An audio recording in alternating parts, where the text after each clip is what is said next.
नमस्कार, जय हिंद। मैं रवि मोहन शर्मा आप सभी का स्वागत करता हूं पीएससी मंत्रा के इस ऑनलाइन प्लेटफॉर्म पर। दोस्तों, आज हम लोग देखेंगे 13 से 19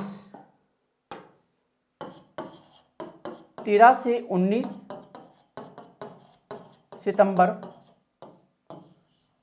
2021 का रोजगार निर्माण का न्यूज़पेपर।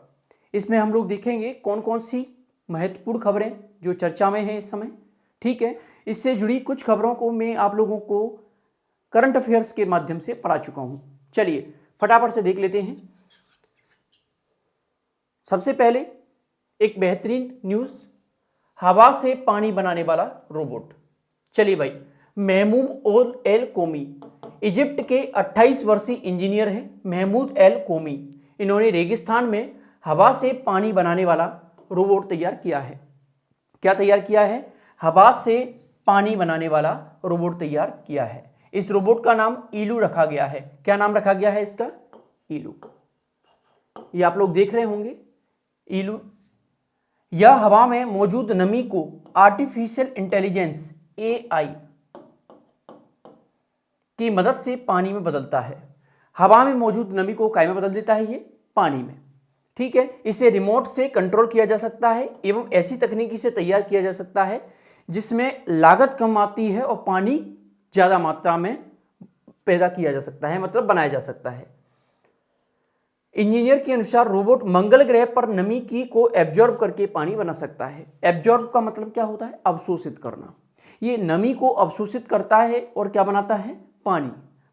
ठीक है, इसका बताया गया है कि इन्होंने बताया है कि ये मंगल ग्रह पर भी नमी को अवशोषित करके पानी को रिड्यूस कर सकता है। ठीक है, चलिए भाई, अब देख लेते हैं अगली खबर की ओर।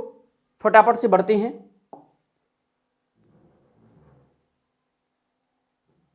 चलिए, खबर है इंडोर स्काई डाइविंग में विश्व रिकॉर्ड। जापान के सोतामा में 13 साल की फुकियू कोनो ने इंडोर स्काई डाइविंग में विश्व रिकॉर्ड बनाया है।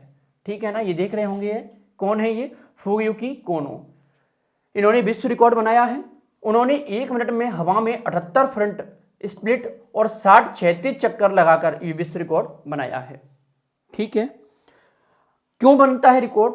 जब हम अथाह परिश्रम करते हैं, वही परिश्रम हमें किसी भी प्रतियोगी परीक्षा में करना है। ठीक है, चलिए अब देख लेते हैं फटाफट से अगले प्रश्न की, अगले फैक्ट की ओर बढ़ते हैं। दुनिया के सबसे सफल सीईओ। एप्पल के सीईओ हैं, नाम क्या है? Tim Cook. ये दुनिया के सबसे सफल सीईओ बन गए हैं। एप्पल में 10 साल तक सीईओ रहने वाले टिम कुक ने कंपनी को 2 ट्रिलियन वैल्यू वाली इकोनॉमी रेट की कंपनी बना दिया है। ठीक है, चलिए देखते हैं इसी खबर को थोड़ा सा और।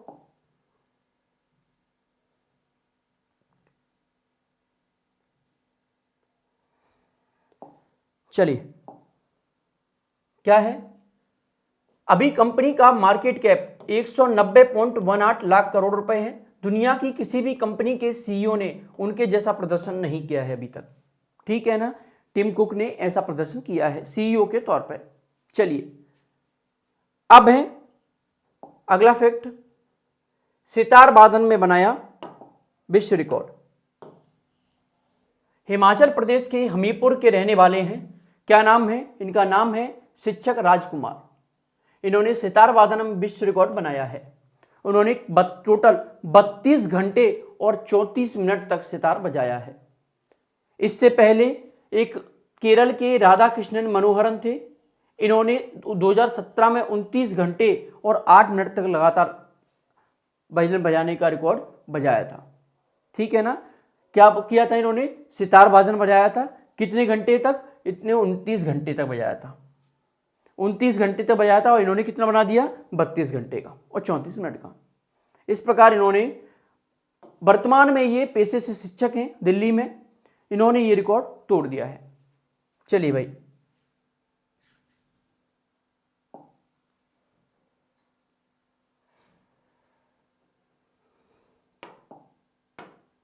3 महाविशाल ब्लैक होल खोजे गए। भारतीय वैज्ञानिकों ने 3 महाविशाल ब्लैक होल खोजे हैं। ये सभी आपस में जुड़ी गैलेक्सीज में पाए गए हैं। इंडियन इंस्टीट्यूट ऑफ एस्ट्रोफिजिक्स के रिसर्च की टीम ने फ्रांस के रिसर्चर्स के साथ में इनकी खोज की है। इसमें ज्योति यादव, मौसमी दास और सुधांशु बारवे शामिल हैं। ठीक है ना। क्या किया है? 3 विशाल ब्लैक होलों की खोज की है। चलिए देख लेते हैं।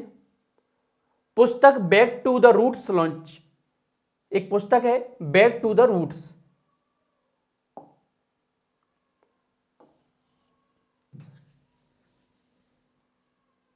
पुस्तक बैक टू द रूट्स की लॉन्च की। अभिनेत्री हैं तमन्ना भाटिया, इन्होंने अपनी पुस्तक back to the roots launch की है। तमन्ना भाटिया ने इस किताब को celebrity lifestyle coach Luke Coutinho के साथ लिखा है। इस किताब में भारत के स्वास्थ्य और कल्याण के प्राचीन रहस्यों, मतलब प्राचीन काल में क्या क्या हमारी चिकित्सा शैली थी, उसके ऊपर प्रकाश डाला है। चलिए देख लेते हैं अगला फैक्ट।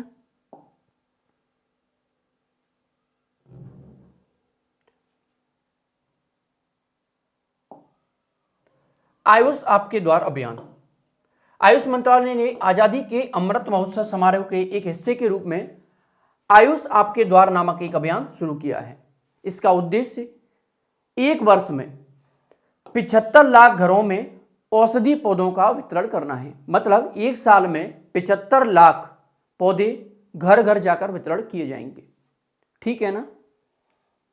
चलिए, मतलब 75 लाख घरों की बात हो रही है। 75 लाख घरों में एक वर्ष में औषधि पौधे वितरित करना है। पेड़ों की संख्या कितनी भी हो सकती है, लक्ष्य रखा गया है 75 लाख घरों में। ठीक है।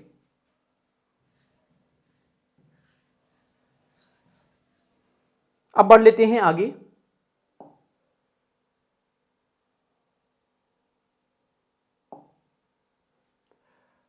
आईआईएनएल के अध्यक्ष और एमडी प्रबंध निदेशक अतुल भट्ट को राष्ट्रीय इस्पात निगम लिमिटेड आरआईएनएल का अध्यक्ष एवं प्रबंध निदेशक नियुक्त किया गया है। अध्यक्ष और एमडी मैनेजिंग डायरेक्टर बनाया गया है किसका? राष्ट्रीय इस्पात निगम लिमिटेड का। ठीक है। चलिए आगे बढ़ते हैं हम लोग।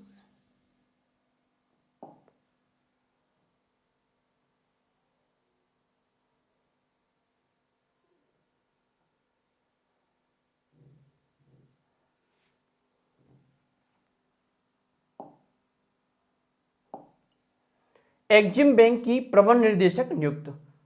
सरकार ने हर्षा भूपेंद्र बंगारी को भारतीय निर्यात आयात बैंक एक्जिम बैंक, जिसे एक्जिम बैंक बोलते हैं, आयात निर्यात बैंक को, इसका प्रबंध निदेशक एमडी नियुक्त किया है। इससे पहले बंगारी एक्जिम बैंक में सीएमडी थी, मतलब उप प्रबंध निदेशक के पद पर कार्यरत थी। उन्हें 3 साल की अवधि के लिए नियुक्त किया गया है।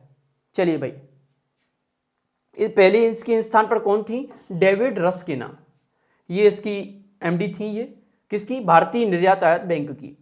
चलिए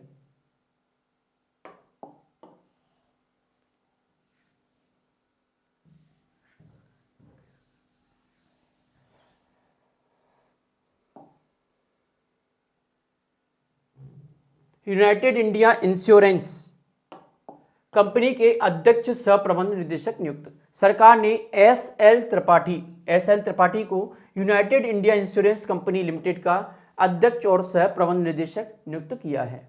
वो वर्तमान में the new India insurance company में महानिदेशक और महाप्रबंधक के पद पर कार्यरत हैं। चलिए, देश का पहला डुगोंग संरक्षण रिजर्व बनेगा।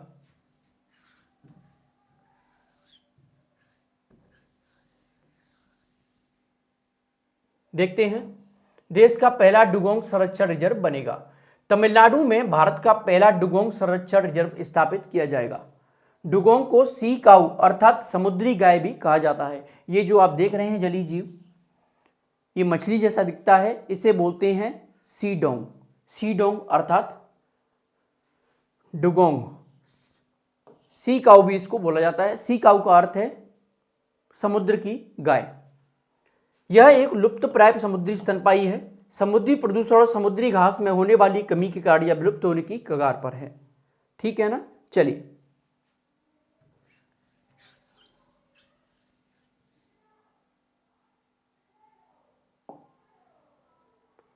राज्यसभा के महासचिव नियुक्त।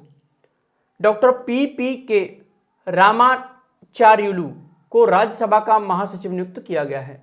राज्यसभा के सभापति श्री एम वेंकैया नायडू ने डॉक्टर रामाचार्युलू को सर्वोच्च पद पर अगले आदेश तक नियुक्त किया है। ठीक है ना। ये पहले 2018 से राज्यसभा में सचिवालय में सचिव के पद पर नियुक्त थे। क्या नाम है? डॉक्टर पी के रामाचार्युलू। क्या किया गया है? इन्हें राज्यसभा में महासचिव नियुक्त किया गया है। चलिए भाई,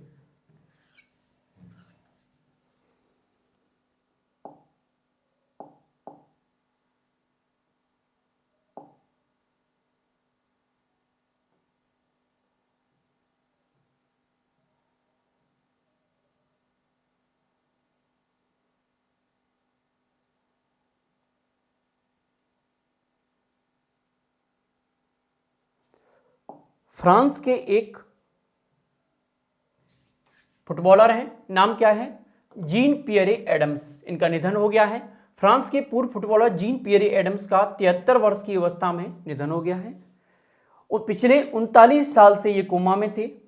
1982 में घुटने का एक ऑपरेशन हुआ था। इस घुटने के ऑपरेशन में इनको एनेस्थीसिया दिया गया था।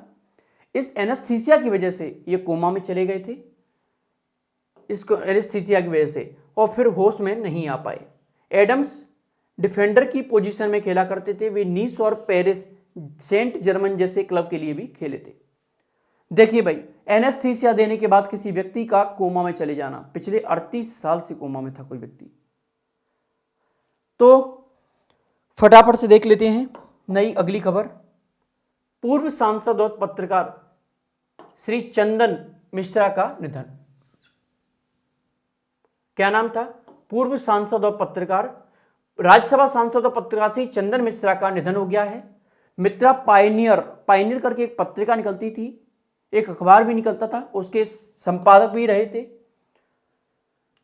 ठीक है, चलिए अब देख लेते हैं अगली खबर।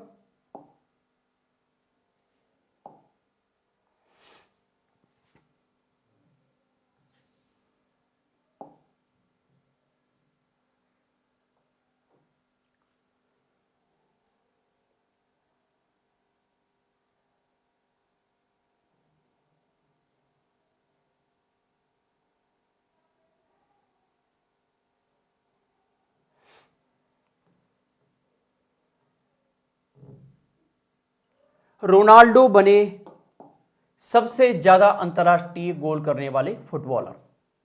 पुर्तगाल के दिग्गज फुटबॉलर हैं क्रिस्टियानो रोनाल्डो।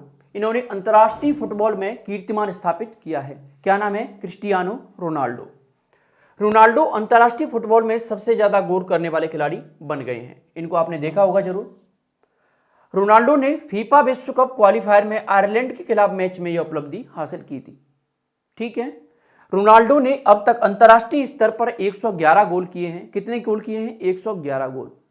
इसी वजह से रोनाल्डो सबसे ज्यादा अंतर्राष्ट्रीय गोल करने वाले खिलाड़ी बन गए हैं। चलिए, इससे पहले पूर्व फुटबॉलर अली देई का रिकॉर्ड तोड़ा है। अली देई के नाम 109 अंतर्राष्ट्रीय गोल हैं। बहुत अच्छी। चलिए भाई,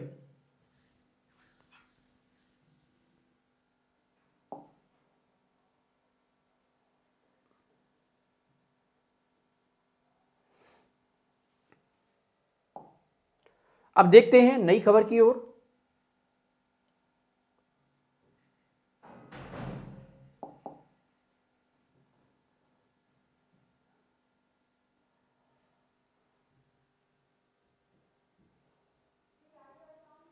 द्विपक्षीय नौसैन्य अभ्यास सिम्बेक्स का 28वां संस्करण। देखिए भाई, द्विपक्षीय नौसैन्य अभ्यास सिम्बेक्स का 28वां संस्करण, इसका मैं आप लोगों को कल करा चुका हूं। सिम्बेक्स की बात हो रही है। सिंगापुर और भारत की नौसेनाओं के बीच द्विपक्षीय नौसैन्य अभ्यास सिम्बेक्स का 28वां संस्करण 2 से 4 सितंबर तक आयोजन हुआ था।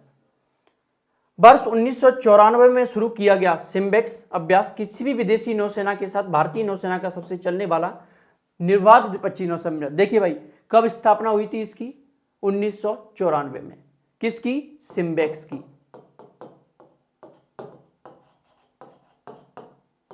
ये उसका कौन सा संस्करण था? ये था 28, यानी कि 28वां संस्करण था ये। सिम्बेक्स का इस वर्ष का संस्करण एक विशेष अवसर भी है, क्योंकि यह नौसैन्य अभ्यास भारत की आजादी के 75 वर्ष पूरे होने के अवसर पर आयोजित किए जा रहे हैं। और ये कब किया गया था? जब ये भारत अपना 75वां क्या मना रहा था? स्वतंत्रता दिवस मना रहा था। ठीक है ना। अब देख लेते हैं 2021 की सफलता आने वाले वर्षों में द्विपक्षीय साझेदारी को ज्यादा मजबूत प्रदान करने के लिए रहेगी। ये इस पर ध्यान न देने के अलावा हम लोग ध्यान देते हैं कि ये कौन सा अभ्यास है। सिम्बेक्स किस किस के बीच में? सिंगापुर और भारत के बीच में। कौन सा अभ्यास है ये? 28वां संस्करण है ये। कब स्टार्ट हुआ था? 1994 में। ठीक है, इससे संबंधित जो महत्वपूर्ण फैक्ट हैं वो हम लोगों ने देख लिए हैं। चलिए, एक और फैक्ट इसका है कि ये कब कहां आयोजित हुआ था? तो ये आयोजित हुआ था सिंगापुर में। चलिए भाई,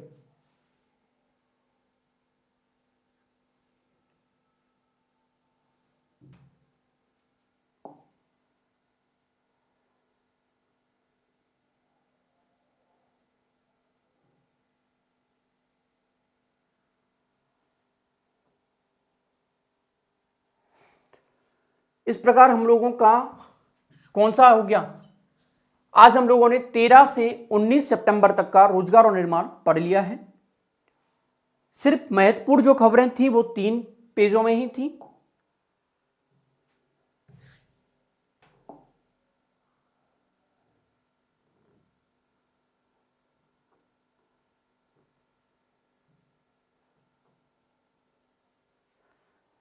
ठीक है ना।